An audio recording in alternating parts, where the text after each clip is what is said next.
My name is Emily. I'm 26 years old, and last Christmas I watched my entire childhood flip in one sentence. For most of my life, I was the background noise in my own family. My mom could spend an hour talking about my brother's latest big plans and forget to ask me a single real question.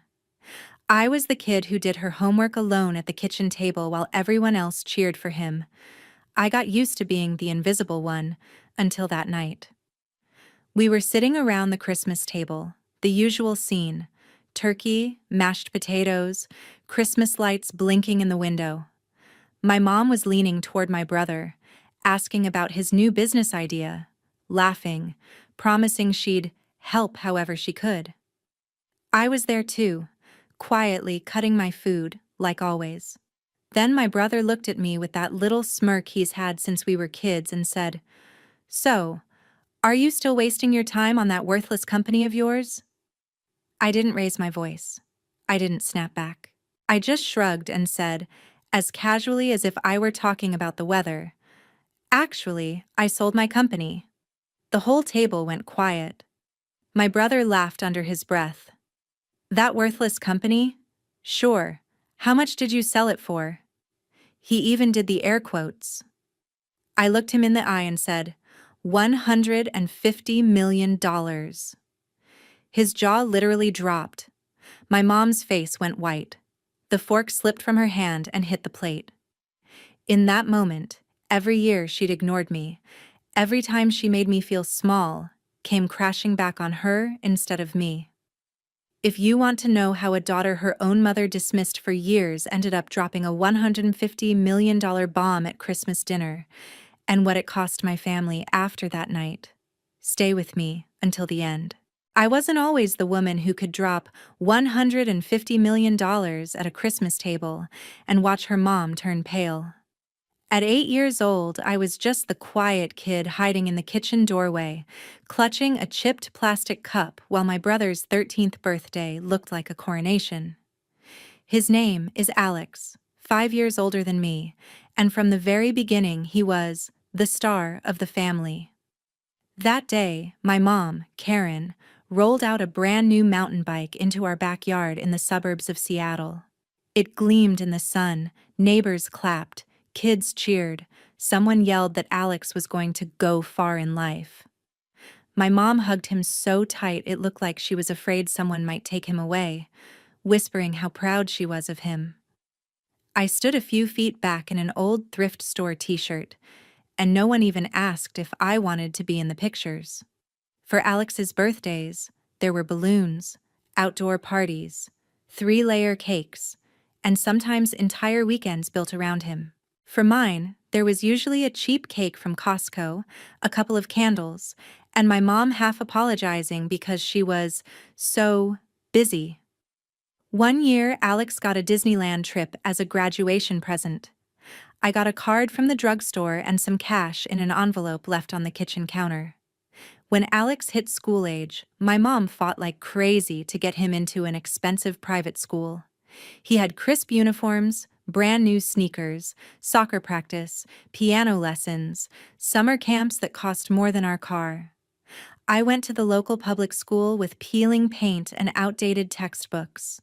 When I asked why things were so different, my mom would pat my shoulder and say, "Alex needs special stimulation. He's really smart. He has so much potential." "You're fine, Emily. You'll be fine."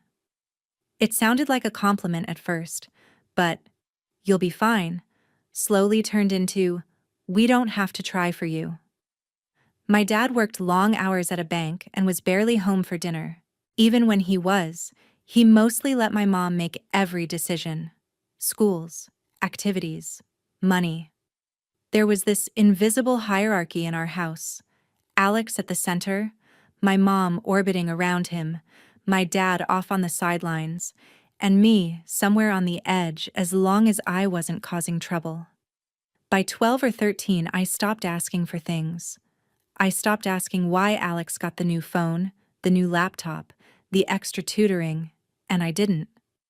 I stopped running into the living room with my A+ tests, because every time I did, my mom was on the phone with one of Alex's teachers or driving him to practice. If I needed extra books, she'd sigh and ask if I really needed them. For Alex, the answer was always yes. For me, it was always maybe later. So I learned to do things myself.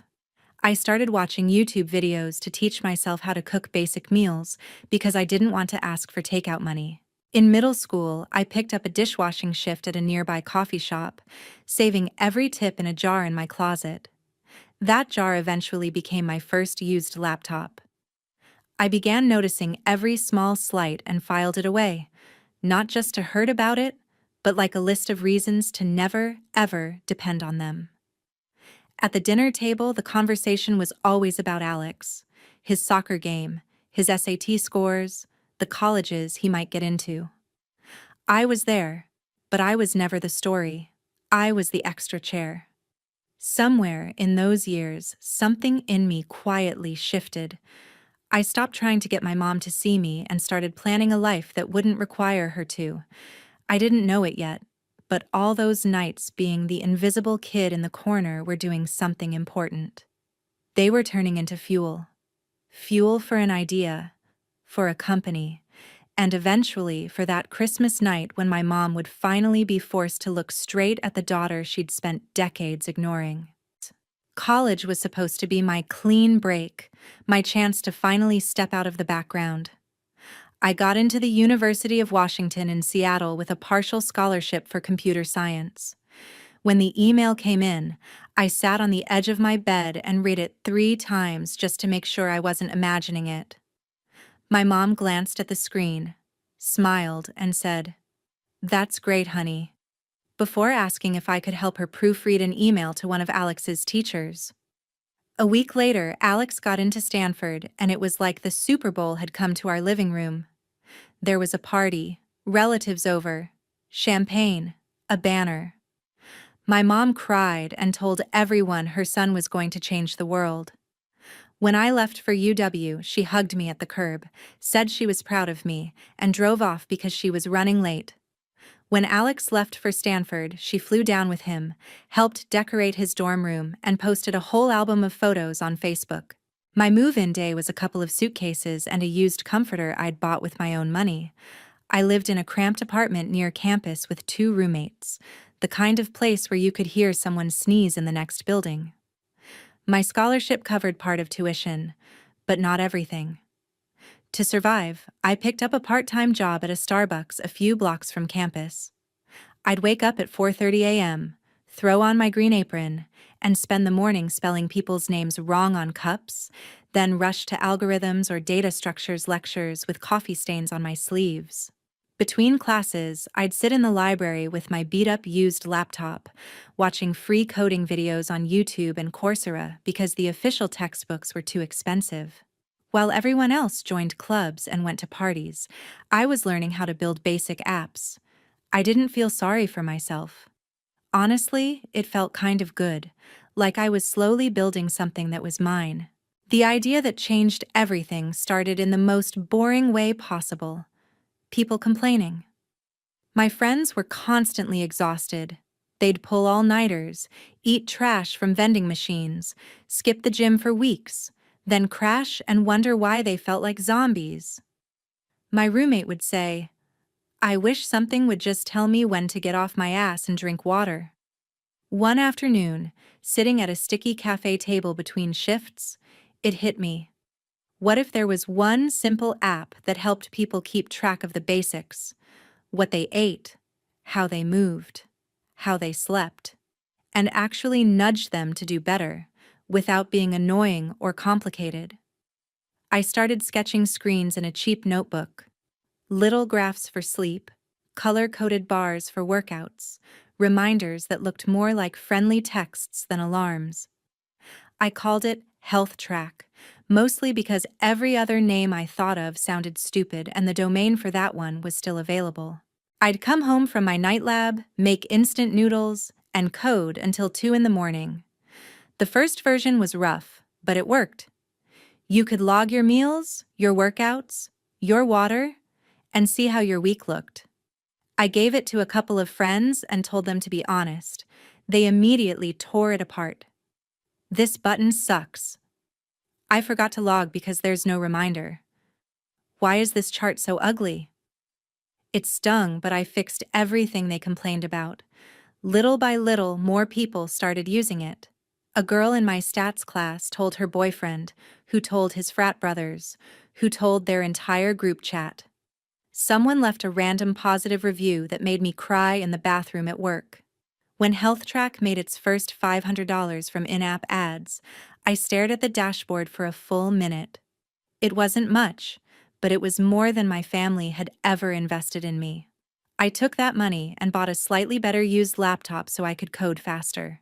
Around that time, Alex would call from Stanford talking about frat parties, networking events, how insane the tech scene was. My mom would gush about his business classes and all the doors that would open for him. One night, I tried to tell her about HealthTrack. I told her I had a little over 1,000 users, that people were actually using something I had built. She paused, said, "That's nice, sweetie," and then immediately launched into how Alex might get an internship at a big-name company because his professor liked him. I sat there with the phone to my ear, listening to her talk about my brother's hypothetical opportunities, while my very real little app was quietly installing itself onto strangers' phones. It was like that over and over. Every time something went right, a class I aced, a new feature I shipped, a small bump in downloads, my mom either didn't ask or changed the subject to Alex. Eventually, I stopped bringing it up. I let her believe I was just doing some computer thing and getting by. Meanwhile, I kept grinding. I studied during my breaks at Starbucks, scribbled code on napkins, read documentation on my phone while waiting for the bus. I watched people in the campus gym checking their phones between sets and imagined HealthTrack sitting on all of them. I wasn't thinking about revenge. I wasn't even thinking about money yet. I was just chasing this weird electric feeling I got every time someone said, "Hey, this actually helps me." I didn't know it then, but those late nights and ignored phone calls were the beginning of something way bigger than a college side project. HealthTrack was quietly growing roots, and so was I. And at some point, those roots were going to push straight through the floorboards of the little box my family had always kept me in. Graduating early wasn't part of some grand master plan. It was just what happened when you take extra credits every semester because you can't afford to stay in school longer than necessary. While my classmates were debating gap years and backpacking through Europe, I was signing a lease on a tiny office space in a gray building in Seattle's tech district. It had ugly carpet, flickering fluorescent lights, and a view of a parking lot. But to me, it felt like a kingdom. HealthTrack wasn't just a side project anymore. I filed the paperwork, incorporated the company, opened a business bank account, and moved my whole life into that small room with 2 mismatched desks and a secondhand couch I found on Craigslist. My schedule got even more intense. Mornings were for customer support emails and bug fixes, afternoons for new features, nights for teaching myself marketing from free podcasts and blog posts. I answered every review personally, DM'd users who quit to ask why, begged a designer on Upwork to make my app look a little less like something built in a basement. Slowly, the numbers started to shift. Downloads weren't just a trickle anymore. People were sharing screenshots of their progress on social media. A local trainer reached out and asked if he could recommend HealthTrack to his clients. Then another. A small gym asked if we could create a custom onboard message for their members. I said yes to everything. I built a basic premium tier. Nothing crazy. Just a few extra features and deeper insights for a few dollars a month. When our annualized subscription revenue hit $50,000, I stared at that number and felt the room tip a little. It wasn't quit your life money, but it was this is real money. Real enough that I hired 2 junior developers fresh out of school, kids like me who just needed someone to bet on them. We cramped into that tiny office with laptops and cheap coffee, eating takeout and pushing updates every week. Somewhere in the middle of all this, Alex's big Stanford dream started cracking. His first startup, some kind of hyper-local delivery app, tanked. He burned through $100,000 of my mom's money, shut it down, and moved back home. Karen called me crying about how hard the world was for her poor boy, how he just needed one good break, how she was worried about his confidence. She barely asked what I was doing. When she did, it was a vague, "That app is still going okay, right?" Like I was talking about a hobby, not a company. I kept my answers short. "Yeah, it's fine. Yeah, we're growing." I didn't mention revenue. I didn't mention employees. It felt pointless. While Alex was working part-time at Target and later at Best Buy, talking about getting back into the startup scene soon, I was negotiating our first partnerships with actual companies. A chain of gyms wanted a branded version of HealthTrack. Then an insurance company reached out about possibly rewarding their users for healthy habits tracked through the app. I was still driving an old Toyota and wearing the same sneakers from college, eating Chipotle on the office couch. So from the outside, nothing looked impressive. Inside my little world, everything was shifting. One day, an email popped into my inbox from a business development guy at a very large tech company. They wanted to talk about strategic options, which is corporate language for, "We might want to buy you." I walked into that meeting in my only decent blazer, palms sweating, trying not to look like a kid who still lived on takeout. They offered $50 million for HealthTrack. 50. With more zeros than my 8-year-old self could have imagined. For a moment, I pictured calling my mom, heard her finally saying, "I knew you had it in you." Then I listened to the rest of the offer. They wanted full control. They wanted to optimize the monetization funnel, which was a fancy way of saying they wanted to shove ads and upsells into every corner of something users trusted to take care of their health. It felt wrong.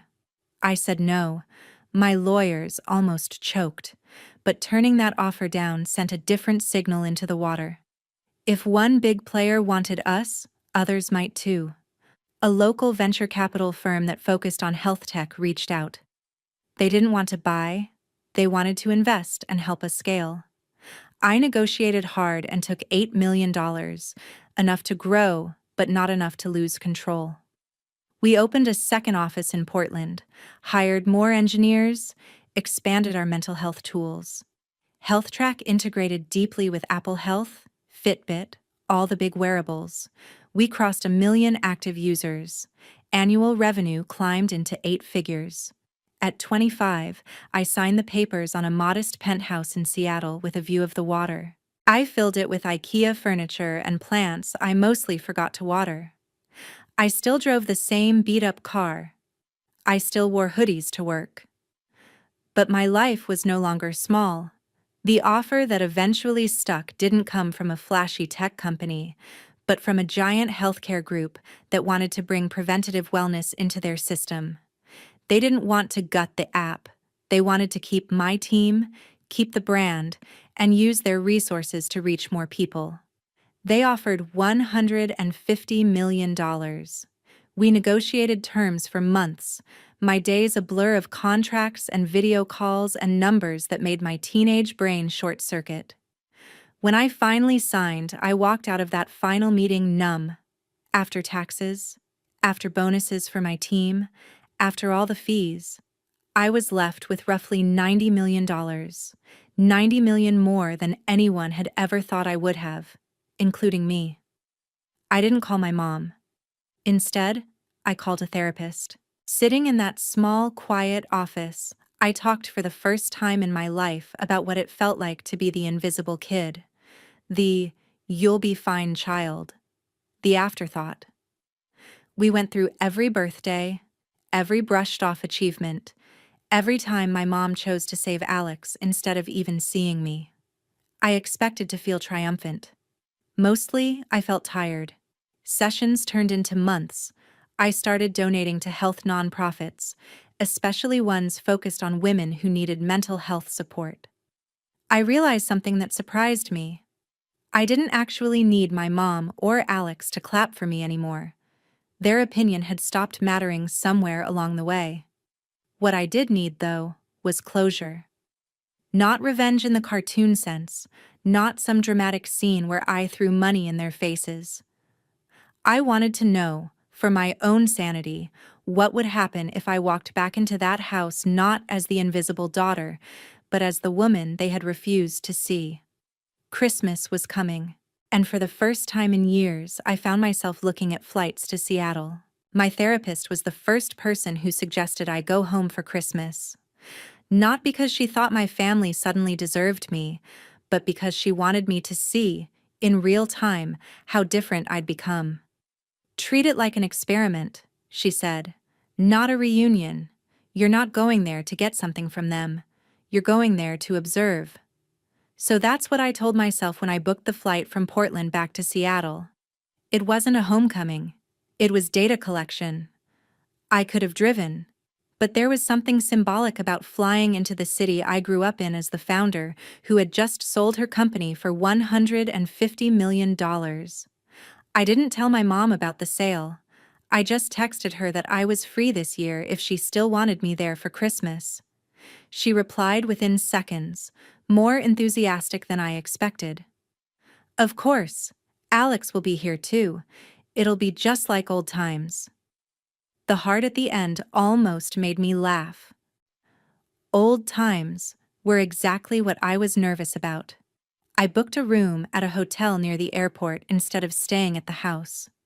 That decision alone felt like drawing a line in thick black marker. For years, I'd slept on that sagging twin mattress in my childhood room, the one with the peeling posters and the bookshelf full of borrowed library books. This time, I wanted a door I could close that wasn't hers. On Christmas Eve, I landed in a gray Seattle afternoon. The clouds were heavy, the air wet and familiar. I checked into the hotel, dropped my suitcase, and just stood there for a minute looking at the clean, anonymous room. White sheets, neutral art. No history. No ghost of a younger me trying to be seen. The next day, I drove my rental car to my mom's house. The neighborhood looked smaller somehow. The same cracked sidewalks, the same pitiful little park at the end of the street. Her house still had the faded blue paint and the overwatered lawn. The only thing different was the plastic Christmas reindeer on the lawn, one of its antlers bent. My heart picked up as I walked up the front steps, but it wasn't fear. It was more like stage fright. The door opened before I could knock. My mom stood there in a flour-dusted apron, cheeks pink from the oven heat, the smell of roasting turkey rolling out behind her. For a split second, I saw the mom I used to chase after with drawings and test scores. Then the moment passed. She pulled me into a quick hug, more polite than anything. "Emily, you look so grown up," she said, stepping back to look at my coat, my shoes, my face, like she was evaluating a stranger's outfit. "How's work? Still doing your computer stuff?" "Yeah," I said, shrugging. "Still doing my computer stuff."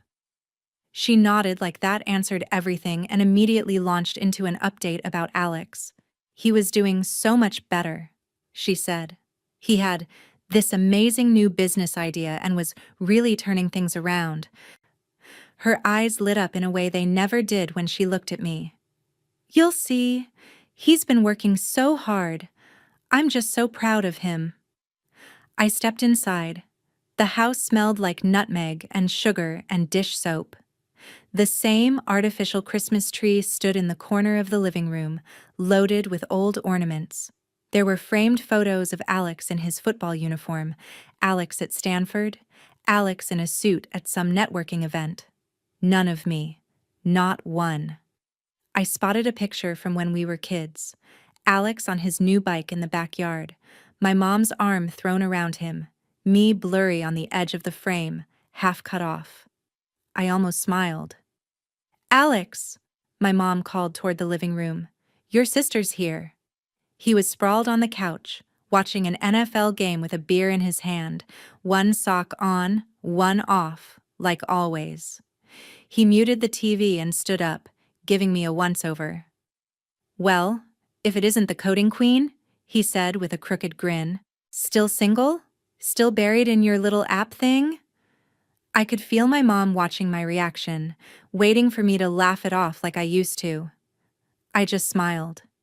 Nice to see you too, Alex. I put my bag down and followed my mom into the kitchen. She handed me a dish towel like nothing had ever changed. Can you help with the salad? We're doing the cranberry one you liked when you were little, she said, already moving back to basting the turkey. She poured a glass of wine and set it in front of Alex, then poured one for herself. She didn't offer me any, just gestured toward the tap water like she always had. It was such a small thing, but it was all there. The invisible ranking, the automatic deference to him. I chopped vegetables, listening to them talk about his big plans, how she was going to help him get this one off the ground for real this time. No one asked if I'd driven or flown, where I was living now, what my days looked like. I realized I didn't care. I wasn't that kid anymore, waiting for a turn. I was taking mental notes. How she kept circling back to Alex. How he soaked it up. How automatically I had slipped into the role of quiet helper in the kitchen. When she finally called us to the table, my pulse picked up again. The plates were set the same way they always had been growing up. Alex at one end, my mom nearest to him, me off to the side. I sat down in my old spot, but I wasn't the same person. This time, I wasn't here to disappear. I was here to see exactly what happened when the ghost in the corner finally decided to speak. Dinner started the way it always had, with my mother directing every bit of attention toward Alex. She passed him the mashed potatoes first, laughed at every lukewarm joke he made, and asked about his big new venture like he'd already gone public. He launched into a rambling explanation about an online sports gear store, how the market is wide open, and he just needed a little capital to get it off the ground. My mom nodded along, eyes shining. And of course I told him I'd help, she said, glancing at me like she expected approval. A little push now, and he'll be unstoppable. I took a sip of water and kept my face neutral. The conversation rolled right past me. They bounced from his business idea to his workout routine, to some story about a guy he knew who almost got signed to the NFL. I could have been a piece of furniture for all they noticed. When my mom finally turned to me, it was with the same half-interested tone she used with telemarketers. So, Emily, she said, cutting into her turkey, you're still doing your computer job, right? Working on that app? I set my fork down, feeling the weight of the moment float just out of reach. I could have said everything right then. Instead, I shrugged. Yeah, still working on it. She smiled, relieved she didn't have to follow up. As long as you're managing to pay your bills, that's what matters, she said, like I was a teenager babysitting for gas money. Alex smirked, swirling his wine. Come on, Mom, he said. You know Emily, she's fine. She's got her little project. His eyes flicked to me, and I saw it. The same condescending glint he'd had since we were kids. Still wasting your time on that worthless company? There it was, the word from the hook I'd been carrying around in my chest for months. Worthless. I didn't flinch. I didn't roll my eyes or snap back. I just looked at him and said casually, Actually, I sold my company. The room went quiet so fast I could hear the hum of the fridge in the next room. My mom froze with her fork halfway to her mouth. Alex let out a short laugh. What? He said. You sold it? He did the air quotes again, the way he had when we were kids talking about my little coding thing. To who? A healthcare group, I said. They bought HealthTrack. Saying the name out loud in that house for the first time felt strange, like introducing a stranger to a family that had pretended you didn't exist. Alex snorted. Okay, so what? You got what? A couple $100,000? Enough to move out of your little shoebox apartment? His face was bright red now, half from the wine, half from the idea that I might have actually done something real without him. How much did you sell it for exactly? My mom was staring at me, eyes wide. Yes, she said softly. How much? I met his eyes and saw the challenge there, the assumption that he was still above me, no matter what I said. I let a beat of silence stretch out until I could feel the tension buzzing in the air. Then I said, clear and steady, $150 million. His jaw literally dropped. It wasn't just a saying. His mouth actually fell open, like his brain had disconnected from his body. The fork slipped from my mom's hand and clattered against her plate. Her face drained of color so fast it was almost comical, like someone had pulled a plug. For a second, nobody moved. Nobody breathed. Then everything happened at once. That's not funny, Emily, my mom whispered. That's not a nice joke. You're lying, Alex snapped, regaining his voice. You're not that smart.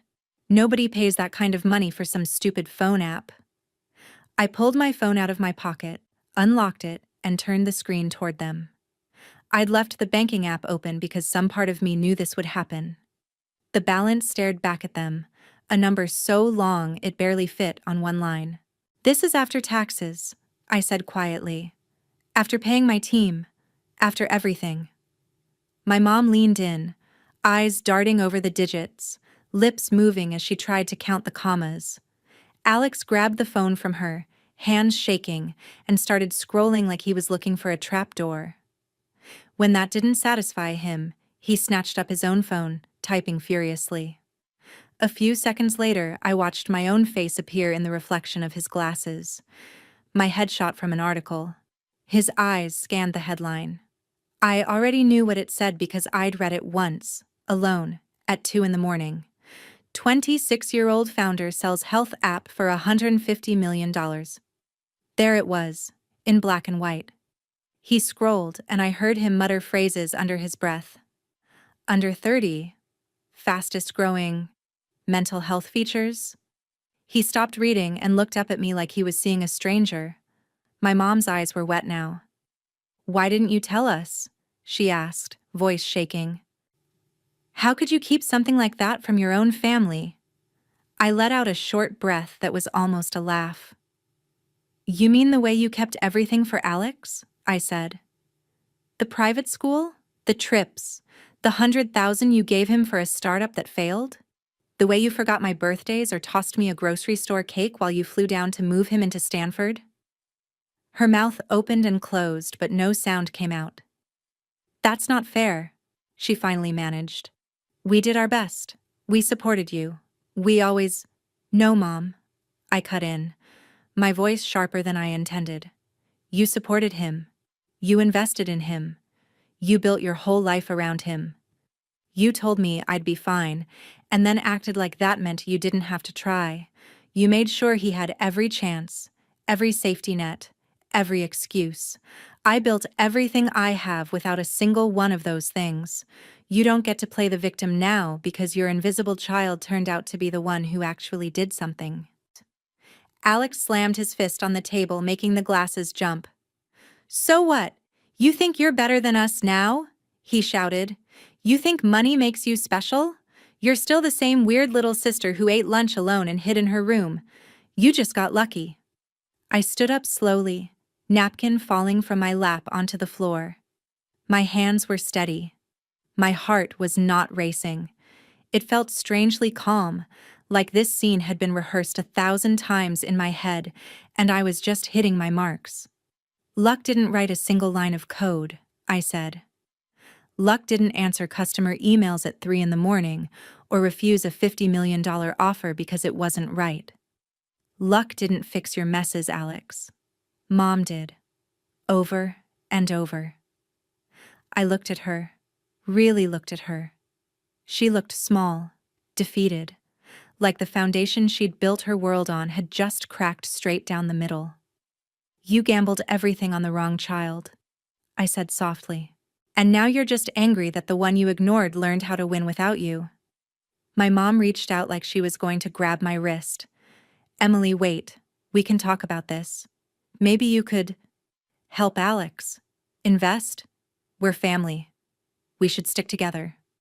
There it was. Not, "I'm sorry." Not, "I was wrong." Just, "help Alex." The hierarchy she'd built was so deep in her bones, she didn't even hear herself. I picked up my phone and slid it into my pocket. "I did stick together," I said. "For years. You just never noticed." I pushed my chair back from the table. The Christmas lights blinked lazily in the window behind them, reflecting off their stunned faces. "Enjoy dinner?" I added. "Merry Christmas." And then I walked out of the house I grew up in, leaving my mother pale, my brother speechless, and 20+ years of being invisible sitting at that table behind me. The fallout from that Christmas dinner didn't happen all at once. It was more like a slow-motion collapse. I went back to my hotel that night, kicked off my shoes, and sat on the bed in the dark, staring at the city lights through the window. I half expected my phone to explode immediately. It didn't. The first wave hit the next morning. Long, rambling texts from my mom about family and misunderstandings, mixed in with accusations that I had humiliated my brother on purpose. A few hours later, Alex chimed in, calling me selfish, ungrateful, accusing me of turning my back on the people who raised you. I didn't answer. 2 days after that, a letter showed up from a lawyer representing both of them, demanding $3 million as compensation for the years of support, housing, food, and education they had provided. Reading it was like watching someone put a price tag on a childhood they barely showed up for. I handed it to my own attorney, who wrote back in language much colder than I ever could have. He politely declined, then attached a detailed breakdown of my parents' financial records my accountant had pulled together. Every tuition payment for Alex, every check for his failed startup, every major expense with his name on it, and a big fat zero next to mine. At the end, he added that if they pursued their claim, we'd have no choice but to make those records part of the public record. The next message I got was short and frantic. "We're dropping it. Let's just forget lawyers." There was no apology, just retreat. Somewhere in the middle of that mess, Alex's life started to unravel. He was already fragile, furious that I'd passed him in a race he didn't even know we were running. He drank more, showed up late to his job at Best Buy, snapped at a customer who recorded the whole meltdown on their phone. The video hit a local Facebook group where people connected the dots between the ranting guy in the blue polo and the online posts he'd made, trashing his rich, ungrateful sister. A week later, he was fired. His new big idea for an online sports gear store never really got off the ground. Between credit card debt and a small business loan he didn't understand, he sank fast. My mom tried to save him the way she always had, refinancing the house, pouring whatever she had left into his black hole. It still wasn't enough.